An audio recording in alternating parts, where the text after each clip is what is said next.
to Heard It on the X, the show totally dedicated to the Western New York music scene, presented by the Music Exchange in Hamburg.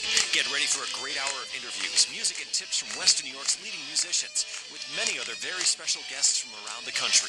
And now, here's your host, Rich Rogan-Moser. Hi, folks. Welcome down to the East Coast premier music talk show. I'm Rich Rogan-Moser from Music Exchange, and as always, my sidekick, the Doctor. Hello, how are you doing today, Rich? I'm doing well. How's fantasy football going?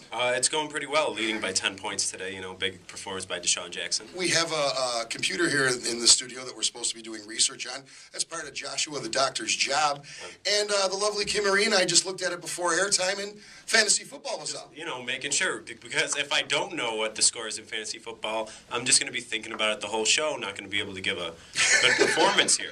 You don't want me to be distracted. Don't make me write a corporate memo, Joshua, please. You can't, because the computer's on fantasy football, so what are you going to write it on? Okay. We've got a great show this week. Going to be another local type show. In a little while, we're going to have Doug Yeomans and Chris Haugen with the Billy Bright Band. Part of the reason why I started this show is to talk about the level of talent in Buffalo. These guys, in my opinion, are my heroes, people that I worshipped, and they're playing a reunion gig with Billy McEwen, who is just someone that I think the world of. So we're going to be to them in a little bit. Steelin's going to be on, which is a long-running Buffalo band who's just released their ACD entitled 13. Which has a cool story to the name, so we'll get to that later. I wanted to talk really quickly about the Fair Trade reunion that you and I both attended. That was a great show. Unbelievable. I want to congratulate those guys for a really, really great show. It seemed like they were having so much fun.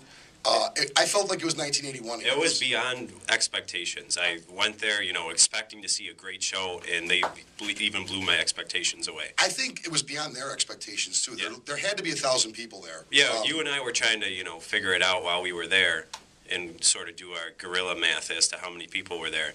And there had to be at least 1,000 people. Yeah, well, according to what they told me at the event itself, parking lot only held 500 people. That doesn't count the grass. The grass was completely full. And the street. Yeah, the street, a half a mile both ways, was completely full, too. Yeah. So those guys are great guys. Wonderful, wonderful people, great musicians, and I'm so glad that went off the way it did, and I hope to see them do something like that. Maybe it's such a big band, they need to do special event stuff, but if you're looking for a band for a special event that can really obviously create some people showing up, you really felt like you were at a real concert, like a touring group that people pay to see night in, night out. They put on an awesome show. It's funny, too, because that's the way it was when I was younger. When the drinking age was a little bit lower and, clubs were geared more toward music. People were there to see music, and a lot of people showed up. I want to quickly congratulate Carl Palladino, who was a guest on the show. And he won the primary against Rick Lazio, and we're not a political show, but congratulations, Carl, and keep going.